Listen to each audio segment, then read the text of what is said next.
அம்மா அம்மா என்னம்மா? பிச்சு போடுங்கம்மா. ஐயோ! சரி சாப்பிடலையா நீ? இல்லம்மா. சரி வா உனக்கு ஹோட்டல்ல சாப்பாடு வாங்கி தரட்டுமா? அம்மா சாப்பாடு எனக்கு வேணாம்மா. எனக்கு கொஞ்சம் அரிசி மட்டும் வாங்கி கொடுங்கம்மா. அரிசியா?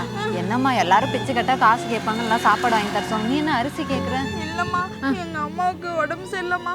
அவங்களுக்கு கஞ்சி கரிசி கொடுக்கணும்மா. எனக்கு சாப்பாடு வேணாம்மா. நான் பசியை தாங்கிப்பேன். என் அம்மாவுக்கு அரிசி மட்டும் வாங்கி கொடுங்கம்மா. சரிம்மா, சரி இரு வாங்கி தரேன். தம்பி 1 கிலோ அரிசி கட்டி கொடுப்பா. இந்தாம்மா அரிசி. அம்மா ரொம்ப நன்றிம்மா. இருக்கட்டும்மா. எங்க அம்மா சரியாண்ணா, நான் உங்களை எங்க அம்மா கிட்ட சொல்றேம்மா. ரொம்ப ஐயோ நன்றிம்மா. எதுக்குமா காலெல்லாம் விழுந்துட்டு? பரவாயில்லம்மா. அம்மா உனக்கு நான் ஒன்றும் ஆக விட மாட்டேம்மா. இந்த காலத்துல இப்படி ஒரு பிள்ளையா? தான் பசியா இருந்தாலும் தாய்க்கு உடம்பு சரியில்லைன்னு பிச்சை எடுத்து அம்மாவை காப்பாத்துது.